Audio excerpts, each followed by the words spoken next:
De un lado, un Dios perfecto, santo, cuya justicia no tolera el pecado. Del otro, la humanidad, atrapada en su fragilidad, incapaz de alcanzar esa perfección. En el centro de esta historia, una pregunta resuena desde hace siglos. ¿Cómo se reconcilian estos dos extremos? La respuesta está en una palabra que ha marcado la fe cristiana: la expiación. Pero, ¿qué significa realmente? Hoy vamos a adentrarnos en este misterio, una idea que no solo define el cristianismo, sino que ha cambiado la forma en que entendemos el amor, la justicia y el sacrificio. Prepárate, porque esta es una historia que no te dejará indiferente. La expiación, en su esencia, es el acto por el cual Dios restaura la relación rota entre Él y la humanidad. Desde el principio, la Biblia cuenta cómo el pecado creó una fractura. En el Génesis, Adán y Eva desobedecen, y esa decisión no es solo un error aislado, sino una rebelión que separa al ser humano de su Creador. La consecuencia es clara: el pecado merece castigo, y la justicia divina no puede simplemente ignorarlo. Pero aquí está el giro. Dios, en su amor, no quiere que esa separación sea el final de la historia. La expiación es el puente que Él construye para traernos de vuelta, y ese puente tiene un nombre: Jesús. Para entenderlo, retrocedamos a los días del Antiguo Testamento. En el Israel antiguo, el pueblo vivía bajo un sistema de sacrificios.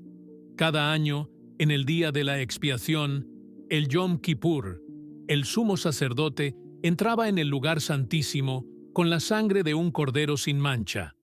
Esa sangre se ofrecía para cubrir los pecados del pueblo, un acto que simbolizaba la reconciliación con Dios. Pero había un problema: esos sacrificios eran temporales, una sombra de algo mayor. Como dice la carta a los Hebreos, la sangre de toros y corderos no podía quitar el pecado de una vez por todas. Era una promesa, un anticipo de lo que vendría. Y aquí entra Jesús, el centro de la historia. En el siglo I, en una colina llamada Gólgota, un carpintero de Nazaret fue clavado en una cruz. No era un criminal, ni un rebelde político, sino el Hijo de Dios. Los evangelios narran que Jesús cargó con los pecados del mundo, ofreciéndose como el sacrificio definitivo. Pero, ¿por qué la cruz? Porque la expiación requería un precio. La justicia de Dios demandaba que el pecado fuera castigado, y su amor decidió pagarlo Él mismo. En la cruz, Jesús tomó el lugar de la humanidad, soportando el peso de la culpa que nos correspondía. Como dice Isaías, siglos antes, fue traspasado por nuestras rebeliones, molido por nuestros pecados. El castigo que nos trae paz cayó sobre él. Ahora, la expiación no es solo un evento, sino una idea que los teólogos han intentado desentrañar durante siglos. Algunos, como Anselmo de Canterbury en el siglo XI, la explicaron con la teoría de la satisfacción. Según Anselmo, el pecado ofendió el honor de Dios, y solo un sacrificio perfecto podía restaurar ese honor. Jesús, siendo Dios y hombre, pagó esa deuda infinita. Otros, como los reformadores del siglo XVI, como Juan Calvino, hablaron de la sustitución penal. Cristo no solo pagó una deuda, sino que tomó el castigo que merecíamos, satisfaciendo la justicia divina. Pero no todos lo ven igual.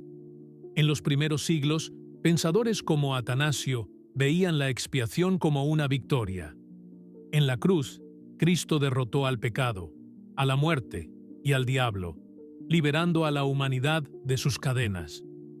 Cada perspectiva, como piezas de un mosaico, revela algo del misterio. La expiación es justicia, porque el pecado no queda impune. Es amor, porque Dios mismo paga el precio.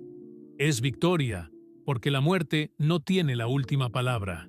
Pero, ¿qué significa esto para nosotros? Aquí está lo que hace que esta historia sea tan poderosa. La expiación no es solo un concepto teológico, sino una invitación. A través de la cruz, Dios nos ofrece perdón, una relación restaurada, una vida nueva. No se trata de ganar el favor de Dios con buenas obras, sino de aceptar el regalo que Él ya pagó. Sin embargo, la expiación también plantea preguntas difíciles. ¿Por qué era necesario un sacrificio tan brutal? ¿No podía Dios simplemente perdonar? Los primeros cristianos, como Pablo, respondían que el amor de Dios no ignora la justicia. Si Dios pasara por alto el pecado, sería como decir que el mal no importa. La cruz muestra que el pecado es real, que sus consecuencias son graves, pero que el amor de Dios es aún mayor. Como dice el apóstol Juan, en esto consiste el amor, no en que nosotros hayamos amado a Dios, sino en que Él nos amó y envió a su Hijo como propiciación por nuestros pecados. Hoy, en un mundo donde la idea de culpa o sacrificio puede parecer extraña, la expiación sigue siendo un mensaje radical. Nos confronta con nuestra propia fragilidad, pero también con la esperanza de que no estamos condenados a quedarnos en el abismo. La cruz no es el final, sino el comienzo de una historia de redención. Desde Justino Mártir, que defendió esta verdad frente a los emperadores, hasta los teólogos modernos que la explican en universidades, la expiación ha sido el latido del cristianismo. Nos dice que no hay pecado demasiado grande, ni distancia demasiado lejos, para el amor de Dios. Así que la próxima vez que mires una cruz, ya sea en una iglesia o en un collar, recuerda, no es solo un símbolo, es la prueba de que el abismo fue cruzado, de que el precio fue pagado, de que la reconciliación es posible. La expiación es la historia de cómo Dios, en un acto de amor inimaginable, tendió un puente para traernos de vuelta a Él. Déjanos un like y suscríbete. Arriba te dejo más videos para seguir aprendiendo.